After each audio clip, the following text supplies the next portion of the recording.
Bienvenue au Polysécure épisode PME. Je suis accompagné de Emeline. Bonjour. Ça va bien? Ça va très bien et toi? Très bien aussi. Aujourd'hui, nous allons aborder les sujets, puis je trouve que c'est une de tes idées, les alternatives à Google. Là, disclaimer d'entrée de jeu, on n'est pas là pour démoniser Google ou dire que c'est méchant. On est là pour explorer les options puis justement évaluer dans le grand ensemble comment tout ça s'articule et comment on peut faire un choix qui est éclairé par rapport à nos besoins. Et notre contexte légal, parce que des fois, on a des contextes qui nous amènent à faire des choix qui sont peut-être pas alignés avec comment Google fonctionne et dans lequel on va aller chercher d'autres choses. Mais les autres choses aussi ont des avantages, fait qu'il faut prendre le. Je vais te laisser poser les questions. Amorcer ce sujet. Ben là, on va être en plein justement dans le conflit perpétuel qu'il y a entre sécurité versus fonctionnalité. Et on va le voir à travers les petits outils. On va nommer quelques alternatives aux produits de Google un par un parce que c'est l'avantage de Google, c'est que c'est un mastodonte qui t'offre plein d'outils à l'intérieur de son même produit. Tandis que là, il va falloir aller chercher un petit peu plus individuellement et là, on va avoir des enjeux plus de fonctionnalité. Donc, pourquoi cette thématique m'est venue en tête? Parce que j'entends beaucoup, effectivement, de personnes diaboliser Google à tort, à raison. On va pas lancer le débat nécessairement aujourd'hui, mais il reste qu'il y a une préoccupation. Il y a une préoccupation croissante concernant la confidentialité en ligne, la sécurisation des données personnelles et de plus en plus de gens envisage aujourd'hui des nouvelles alternatives, des alternatives aux produits Google. Et quand on regarde après tout, le modèle économique de Google tourne essentiellement autour de la collecte de données, autour des publicités, ce qui porte atteinte donc à notre vie privée. Là, on fait la distinction, et justement, on en parlait en off, et je vais vouloir te faire rebondir là-dessus. On fait la distinction entre quand c'est payant, quand c'est gratuit. Et il y a cette fameuse phrase qui dit « Quand c'est gratuit, vous êtes le produit ». Absolument. C'est l'élément principal, puis c'est où les gens font l'erreur de dire que Google ou même Microsoft à ces égards-là vont utiliser notre information de façon non autorisée, tout ça. Si les gens, quand vous lisez les contrats, quand vous prenez les services payants, généralement, il y a peut-être des nuances, mais vous n'êtes pas le produit. C'est vous consommez un produit. Fait que dans ce moment-là, ça change un peu la donne. Donc, il faut enlever ce problème-là, cette perception-là, qui est complètement fausse. Déjà en partant là. Là, il y a d'autres éléments, puis en plus aussi, il faut aussi distinguer puis ce que les gens mélangent beaucoup, la vie privée, la confidentialité et la sécurité. C'est deux sujets qui sont distincts, puis on mélange les deux. Fait que oui, Google est sécuritaire. Oui, Microsoft est sécuritaire. Oui, ces plateformes-là sont sécuritaires. Cependant, est-ce qu'ils respectent les notions de vie privée ou de confidentialité qu'on a de besoin, qu'on a nos exigences? Peut-être pas. Mais c'est ça qu'il faut analyser, il faut regarder parce que parfois, ça change rien. Parfois, ça a des conséquences. Il faut regarder justement où on se situe par rapport à ce genre de choses-là. Puis non, il n'indexe pas de façon aléatoire et aveugle toutes nos informations. Puis on revient à ça. Non, on est dans notre bulle, on est protégé dans notre environnement. Puis ces gens-là ne s'amusent pas à venir fouiller nos informations pour faire de l'argent. Ça, c'est pas leur modèle d'affaires du côté payant.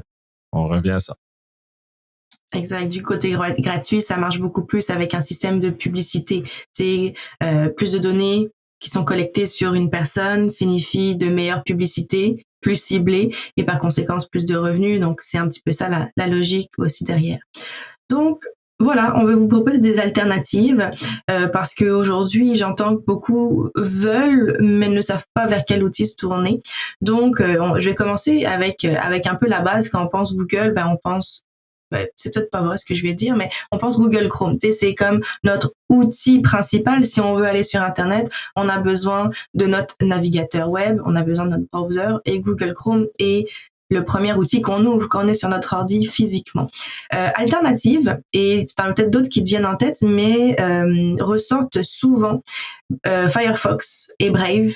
En ce moment, il y en a un autre qui est un peu plus spécial, tu sais, qui est brandé un peu gamer, mais son nom m'échappe, tu vois, comme Opera, c'est avec un O rouge. Fait que qu'est-ce que t'en penses de ces outils? Oui, je pense que c'est 70-75% du web, c'est des navigateurs, c'est Chrome qui mène. Comme Internet Explorer menait le jeu il y a plusieurs années. Est-ce que c'est bien, c'est mal? rendu là, moi, j'ai une très grande indifférence. De toute façon, je les utilise toutes, sauf Brave puis Opera, je touche pas à ça. Là. C'est trop en marge pour moi. Mais j'utilise Edge, Chrome, Firefox et Safari parce que je fonctionne dans un environnement Mac. Mais encore là, je fais des choix sur ce que je fais avec ces plateformes-là. Comme dans mon cas, Chrome me sert pour la consommation d'un certain nombre de services définis. Puis encore là, j'ai rien contre Chrome, j'utilise pour un besoin défini parce que ma navigation conventionnelle sur mon ordinateur, je le fais sur Safari parce que c'est mieux intégré. Comme sur Windows, les gens vont utiliser Edge parce que c'est mieux intégré. Mais au-delà de ça, après ça, j'utilise les autres pour des besoins spécifiques, comme tous mes besoins d'administration de plateforme, quand je fais ça pour mes clients ou soit pour moi. Je vais avec Firefox. Fait que je viens mettre dans ma bulle Firefox. Fait que je fais pas de navigation quotidienne dans Firefox. Fait que j'ai pas de chance de me faire un plugin malicieux, des choses comme ça, parce que j'utilise que pour faire des Fait que là, j'ai donné des objectifs en ce sens-là. Fait que sont tous valides. Les deux plus marges, je les ai pas utilisés. Fait que je sais pas ce que ça donne. Les gens ont des commentaires mitigés, tout dépendant. Soit il y en a qui apprécient et qui vont dans ce sens-là. Il y en a où trouvent que le manque de plugins ou le manque de souplesse de ces navigateurs-là les aide. On revient toujours à ça, ça devient un choix. Est-ce qu'on veut la souplesse? Puis c'est ça aussi qu'on consomme beaucoup avec ces éléments-là, la souplesse et la fluidité de l'expérience.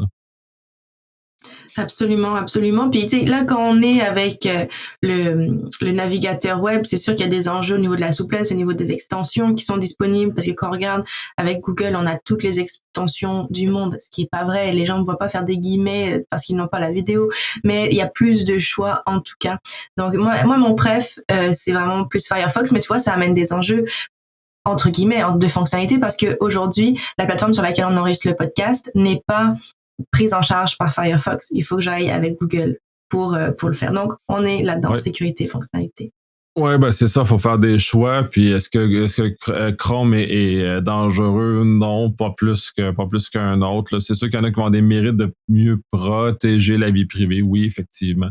La confidentialité au sens de vie privée, c'est qu'ils ne prennent pas des choses, prennent pas des informations, mais même encore là, faut être prudent parce que il y a beaucoup de télémétrie qui est remontée par la plupart des navigateurs malgré tout. Même Firefox en remonte moins, mais il en remonte quand même. Donc, à ce moment-là, il faut être vraiment établir c'est à quel point on est confortable dans ce genre de choses-là. Il y avait eu DuckDuckGo qui avait, je pense, sorti un élément comme ça, puis disait, ah non, on a tous les trackers, tout ça, machin. Et finalement, on s'est rendu compte que comme, je pense que c'était Microsoft qui finançait, mais Bing n'était pas filtré comme les autres. Fait que quand même encore là, dans ces éléments-là, on est encore dans un univers où ils sont gratuits, les navigateurs. Fait que, tu sais, faut que ça se finance. Fait que toutes ces affaires, ces éléments-là nous arrivent comme ça. Fait qu'à la limite, même, puis, tu sais, ça ferait, on pourrait s'entendre que c'est pas tant. Non, ils remontent, leur remonte de la télémétrie comme les autres. Fait que c'est pas mieux. C'est pas pire.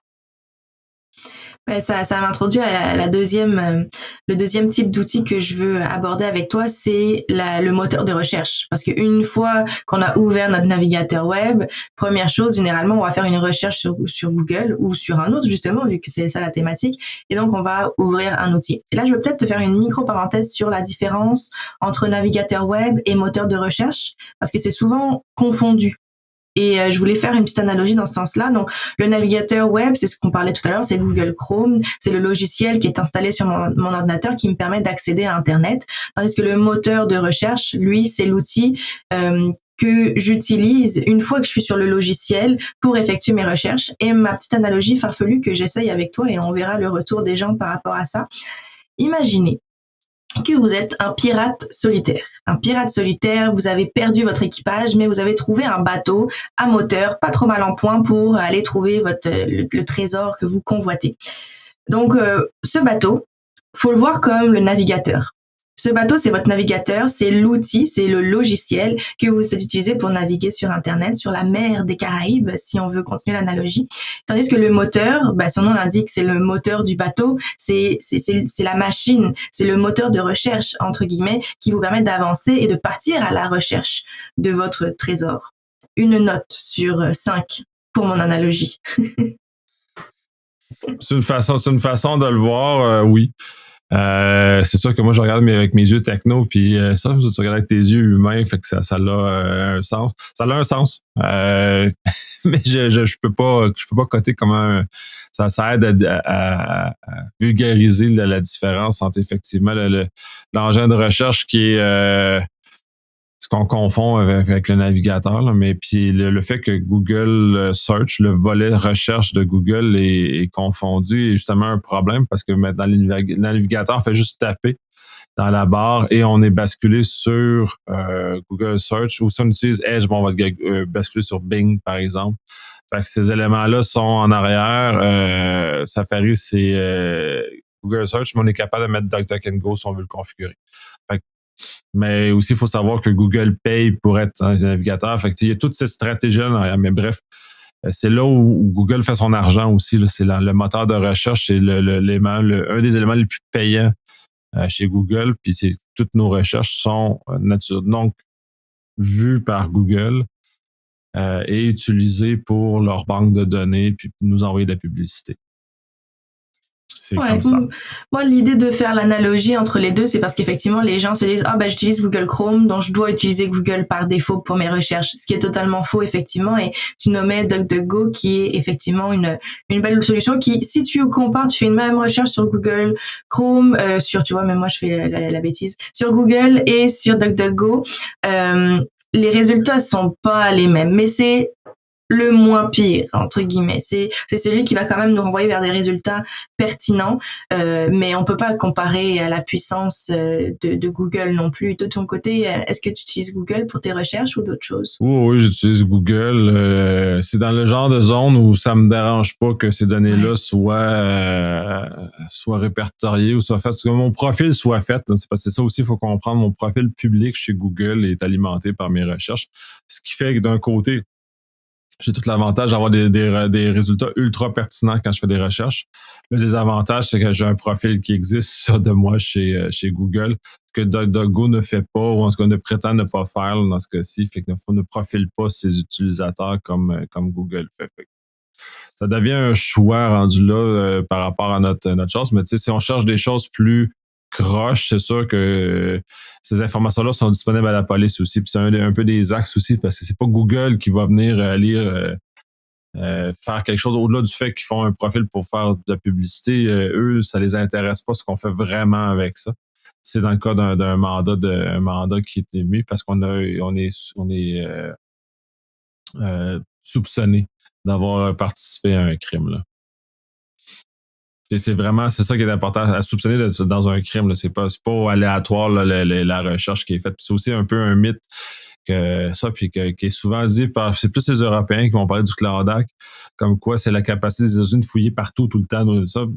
Oui, mais non. C'est pas comme ça. Puis j'ai pas vu de jurisprudence qui permette d'analyser le Claudac. Fait que j'ai pas ça. On en parle beaucoup, on s'énerve beaucoup. De façon théorique, à mon sens. J'ai hâte de voir des vraies jurisprudences à quel point, oui, le Claudac sert ou ne sert pas à protéger les informations. On verra. Effectivement, une autre catégorie dans laquelle je veux nous amener en termes d'outils de remplacement, ça va être au niveau de l'authentification sécurisée. Donc, on peut penser gestionnaire des mots de passe, on peut penser application mobile génératrice de code, mais dans cette veine-là, Google va un peu avoir son propre gestionnaire de mots de passe qui est intégré, mais il existe d'autres applications externes et dédiées aussi, comme KeePass, Bitwarden, LastPass, etc. Ce sont donc des outils possibles et au même titre, Google va avoir sa propre application pour générer les codes qui est Google Authenticator, qui a du plus, qui a du moins aussi. Un des moins que je vois, et on en avait déjà parlé, donc j'inciterai pas trop là-dessus, on avait fait un épisode dédié au double facteur justement, mais c'est que l'application, il faut du téléphone la barrer. L'application en soi peut pas elle est déverrouillée. N'importe qui aurait mon téléphone, qui a accès à ouvrir mon téléphone, peut accéder à l'application. Donc, c'est moins top. Mais en termes d'alternatives, on a Microsoft Authenticator, on a Authy aussi, AUTHY. Donc, dans cette veine-là, qu'est-ce que tu en penses? Oui, c'est complexe. De façon générale, je ne recommande pas de sauvegarder les mots de passe dans la voûte de mots de passe des navigateurs. Dans ce cas-ci, dans Chrome, c'est pas recommandé parce que la sécurité est généralement largement inférieure ce qu'on va trouver dans les vraies excusez, dans les vraies voûtes comme LastPass, OnePassword, et ainsi de suite. Fait que ça, entre les deux, faut faire très attention. Google Authenticator, ben oui, c'est utile, mais on présente justement les défauts que ça a. Dans la mesure où on est capable d'aller plus loin, mais même Google a développé des systèmes plus sophistiqués. On en avait parlé aussi sur un autre, l'épisode sur les MFA. Là, on vous invite à aller l'écouter. Qui, quand même, on aborde très bien ces sujets-là. Mais je suis pas moyen. Là, moi, je suis pas un utilisateur de ces choses-là parce que je ne me souviens pas mes mots de passe dans les voûtes de Firefox, Chrome, Edge, peu importe. Je vais certainement sauvegarder dans la voûte qui est native au Mac, qui vote. Qui passe, qui vote, en tout cas, qui chain. Bon, bref, c'est tout ça. Je l'avais en français, c'est trousseau de clés. C'était très simple en français, en anglais, je sais plus. Ouais, c'est ça. Bon, bref. Il y a clé. Il y a qui. Fait que les autres permettent ce genre de choses-là. Fait que oui. Le deuxième facteur, la même chose. Sur le deuxième facteur, dans Microsoft Authenticator, il y a l'avantage d'être verrouillable. Fait que t'es obligé d'avoir, de rentrer ton code pour rentrer dedans. Fait que quelqu'un qui rentre dans mon téléphone ne peut pas. Ou quelqu'un à qui j'ai prêté mon téléphone pour regarder une photo, ben, ne pourra pas par hasard aller chercher mon code. Fait que, c'est un peu mieux. J'imagine que Google va retravailler, mais c'est un environnement en pleine croissance. Puis tant qu'à parler de l'authentification, parce qu'on va aller plus loin, le moteur d'authentification de Google est très efficace parce qu'on peut se loguer ailleurs avec ce que Google nous permet. Mais là, on est encore dans un environnement où en faisant ça, comme avec Facebook ou avec Twitter, par exemple, on peut s'authentifier dans d'autres sites. Ça donne cette information-là à ces compagnies-là. Donc, il faut être prudent si on veut pas se faire ficher. Il faut être très, très prudent. Apple a un système moins pire, si on veut, dans ce contexte-là, où ne trace pas avec son login, mais là, il faut être dans un environnement Apple 100% pour être en bénéficier.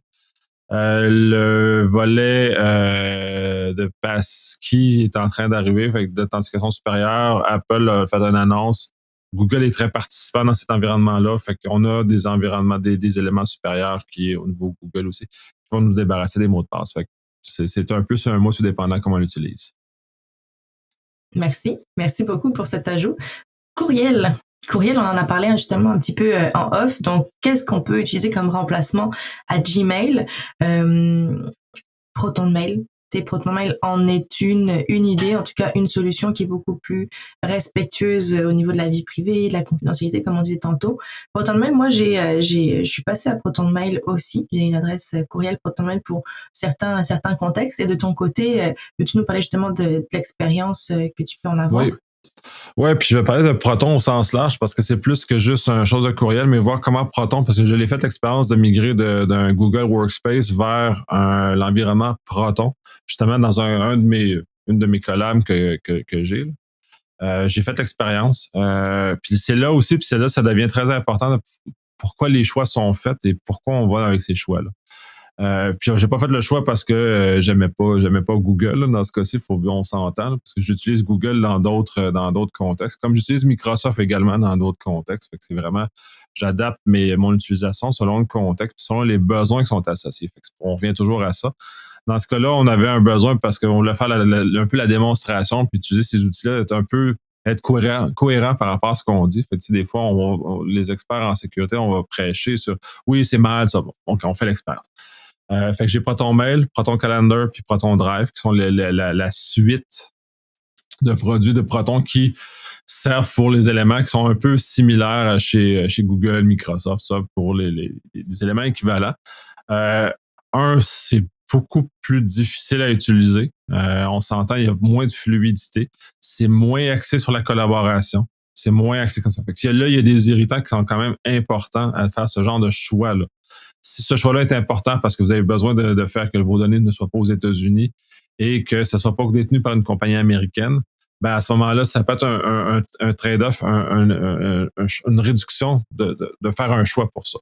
Fait que ça en est un élément comme ça. Puis l'autre avantage que j'y trouve par rapport à ces grands fournisseurs-là, vous n'importe quel fournisseur, c'est que comme mes données sont chiffrées avec ma clé, même s'il y a une fuite d'informations chez Proton, par exemple, parce qu'on est dans un univers de fuite, mes informations ne sont jamais utilisables de toute façon. Fait que je suis doublement protégé. Je suis protégé contre Proton qui sont capables de venir voir mon contenu.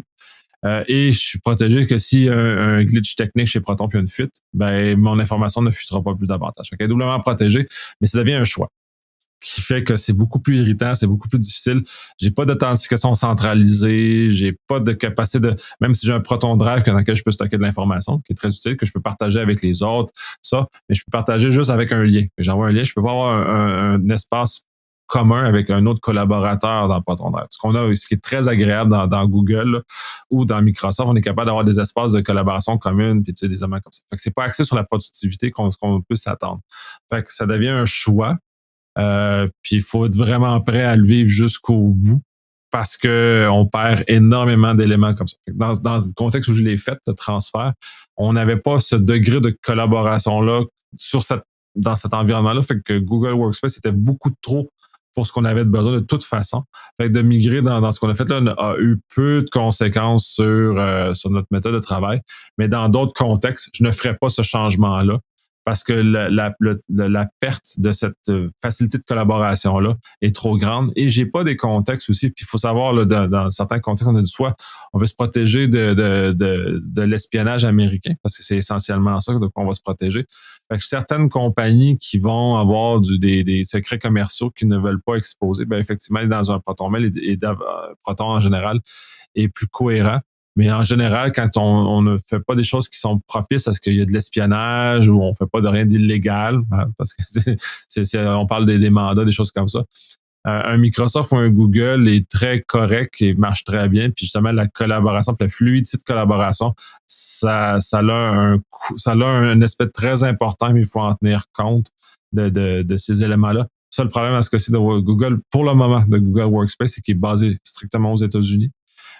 Pour certaines personnes, ça peut être un élément, un irritant important. Même des fois, on a des préoccupations légales qui nous empêchent de faire ça, d'aller héberger nos données aux États-Unis ou dans un contexte extérieur où les lois de protection des renseignements personnels n'est pas à la même hauteur que le pays. L'Europe est comme ça, entre autres. Le Québec, depuis PS64, s'est rendu comme ça aussi. Le Canada, avec C27 aussi, va devenir dans un environnement comme ça, où on ne pourra pas sortir les données du territoire si on n'est pas dans une équivalence dans où on les dirige. Donc, à ce stade-ci, les Américains n'ont pas d'équivalence. Donc, malheureusement pour eux autres, ça crée ce problème-là. Google, quand il va transférer dans ces choses, puis de ce que j'ai eu dire, sont en train de faire des transformations justement pour pouvoir déplacer Workspace, le localiser. Donc, dès qu'ils vont être capables d'exécuter ça, ils vont être à parité avec Microsoft, entre autres, qui le permet. Davantage de se localiser nos données dans le territoire, pas par rapport à nos besoins légaux, là, dans ce cas-ci, c'est plus que de nos besoins, de nos lubies de professionnels en cyber là, qui s'excitent sur des choses des fois qui ont peut-être pas autant. Puis c'est pour ça que je faisais la nuance entre confidentialité et sécurité, parce qu'en cyber, c'est la sécurité. C'est le moyen de mettre en œuvre la confidentialité. Mais on n'est pas la confidentialité. Fait que si votre expert cyber s'excite, c'est juste parce qu'il s'excite sur les moyens, qu'il s'excite pas sur la finalité. Parlez à un avocat spécialisé en droit en PRP.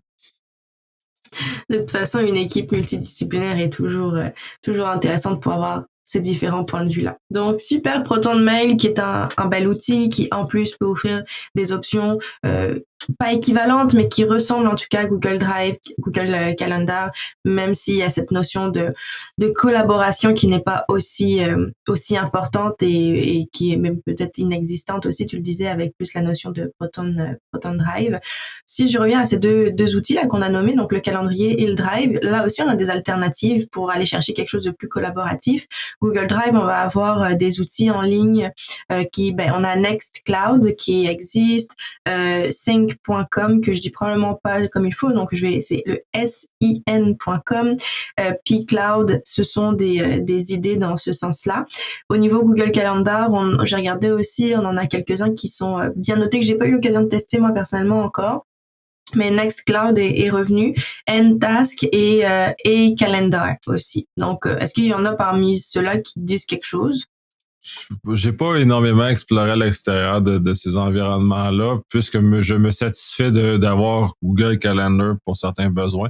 J'utilise aussi les choses chez iCloud, chez Apple aussi. Fait que j'ai pas ce degré de préoccupation-là parce que je fais la distinction entre confidentialité et sécurité. Mes données sont en sécurité, fait que ça me convient. Est-ce que j'ai besoin d'avoir ce degré de confidentialité-là? En général, non. Sauf dans certaines sphères très spécifiques, où là, dans ce cas-ci, j'utilise Proton. Mais encore là, il faut faire attention parce que ces fournisseurs-là ont des avantages et des inconvénients. Et aussi, il faut considérer que Google, Microsoft et AWS investissent, je pense, une affaire comme 4 milliards par année en cybersécurité. Donc, on est dans puis là, on parle de vraie sécurité. Donc, on a quand même une disproportion par rapport à ces plus petits fournisseurs-là aussi. Fait que là, il faut vraiment mesurer qu'est-ce qu'on fait comme choix.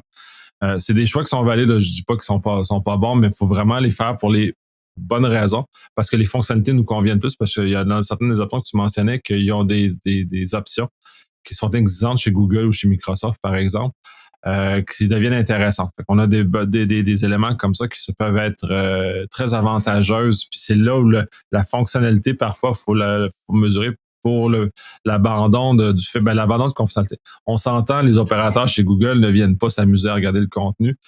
J'ai fait un podcast avec des spécialistes de chez Google, puis ils expliquaient clairement que la façon que c'est fait chez Google, c'est impossible qu'un opérateur puisse aller voir le contenu. Dans les côtés workspace, les côtés payants, on s'entend, on est toujours dans des sphères qui sont distinctes.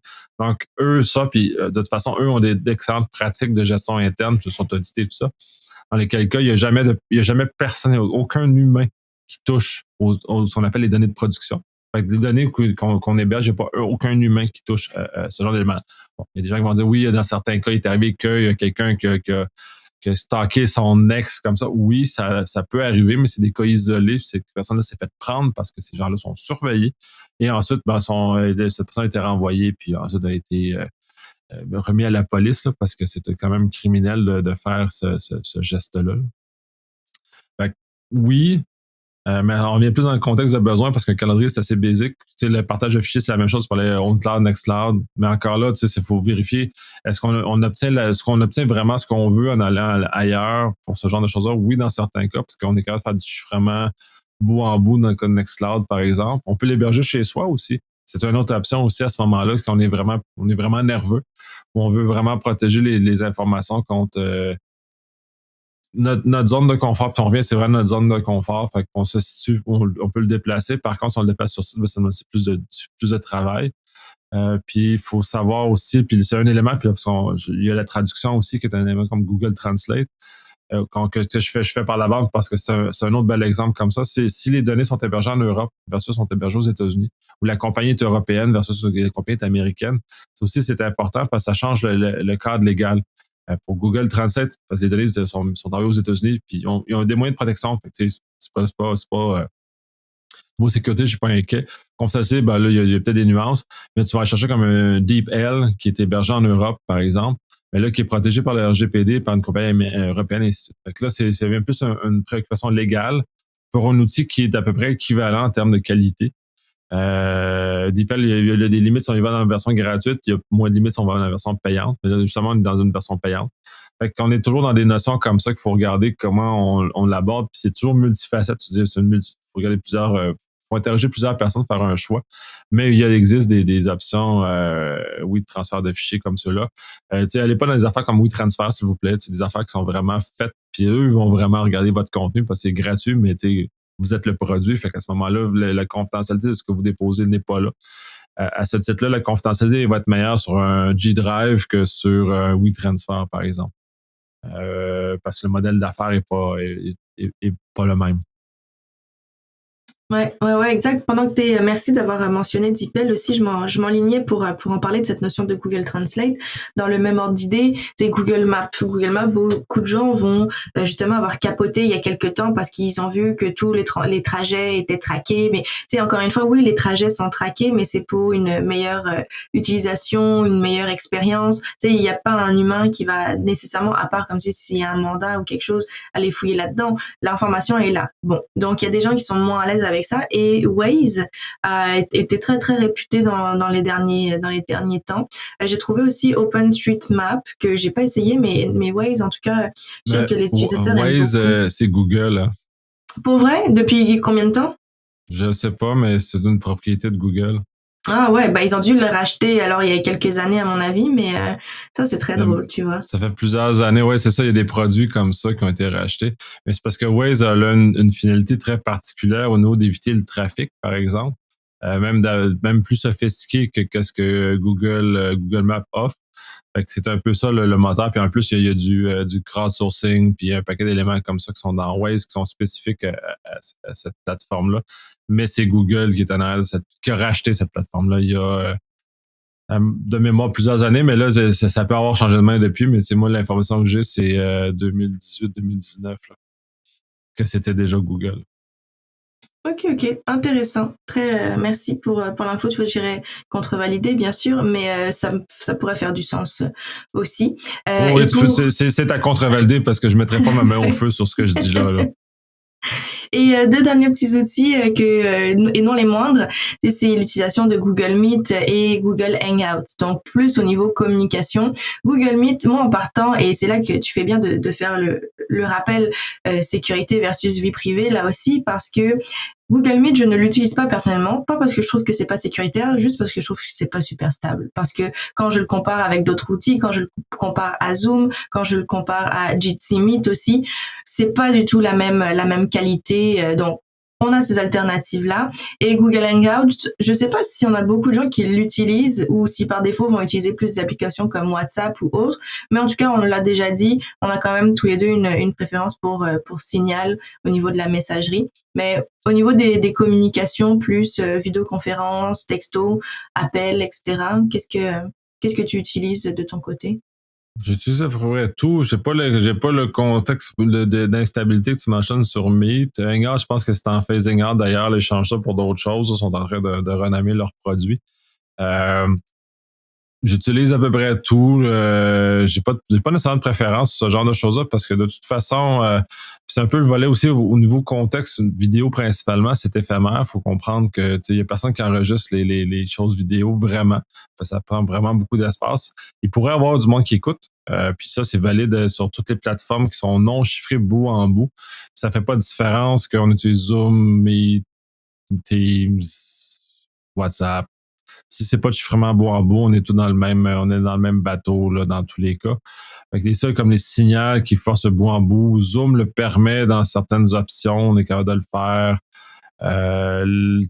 Teams a commencé à le permettre dans certains contextes très étroits, le permet. Fait que c'est ça le moment où on est capable d'activer du bout en bout.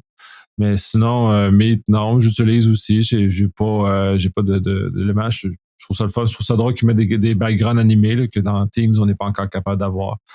Fait que ça vient distraire les gens ou déconcentrer les gens en rencontre quand on fait ce genre de choses-là. Fait que faut pas le faire, là, mais ils permettent quand même. Fait que c'est ça. Puis de toute façon, si on veut vraiment comparer la version web de Meet, est plus intéressante que la version web de Teams, par exemple, parce qu'elle permet de voir plus de gens à l'écran que la version web. Là, on parle pas du client lourd de Teams.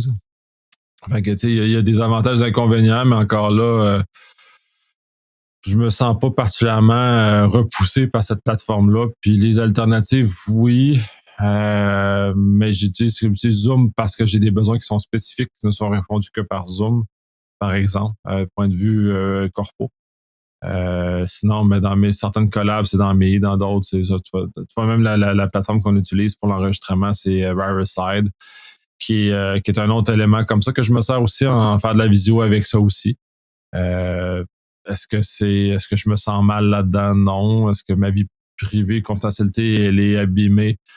Je penserais pas. Mais ce qui en est discuté dans ces éléments-là, ce n'est pas grave. C'est la gravité de ce qu'on parle, là, à quel point les podcasts, pour moi, il n'y a rien de secret. Même ce qu'on dit en off, il n'y a rien de secret en général.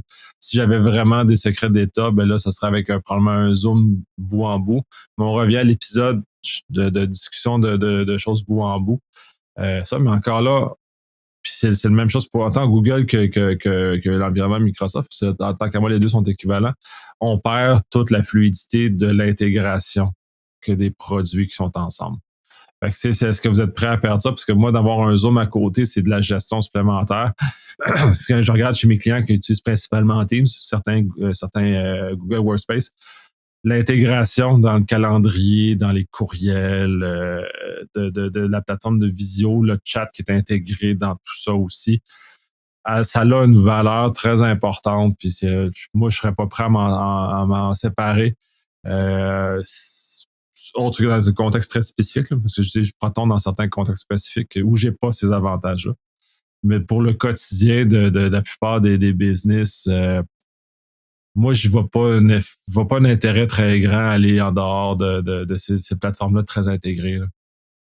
Dans un contexte de business, oui, je suis d'accord avec toi, mais si on a des gens qui, si on a encore des entrepreneurs qui n'ont pas leur propre nom de domaine puis qui utilisent un gmail.com, donc là, c'est un tout autre contexte aussi. Puis, je pense que c'est ce qui m'amène à conclure aussi gentiment, mais il y a trois choses à regarder. Il y a la sécurité, oui, la fonctionnalité, oui, et la vie privée. C'est comme un trio. Et effectivement, tu le disais aussi tout à l'heure, ce serait tellement dommage d'aller vers une autre plateforme que Google ou que de Microsoft et pour avoir plus de vie privée, mais au détriment de la sécurité aussi. Donc, il y a comme un choix et une balance et un équilibre donc à aller chercher.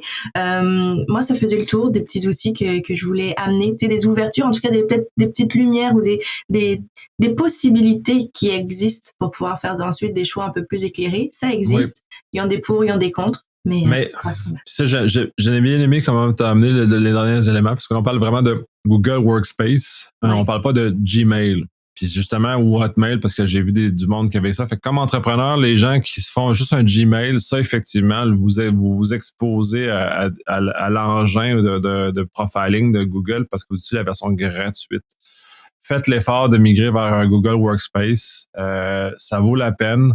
C'est pas très dispendieux si vous êtes un petit utilisateur. Là. Fait que ça vaut la peine de migrer vers ce genre d'éléments. Parce que là, vous allez avoir une beaucoup meilleure protection de la confidentialité de vos informations. Sur la même plateforme dans laquelle vous êtes habitué, là, parce que essentiellement, la version grand public, elle est pareille comme la version payante, sauf que la version grand public est moins intégrée, puis ils mettent ça à côté. C'est la version payante. Si vous aimez vraiment l'environnement Google, c'est déjà mieux.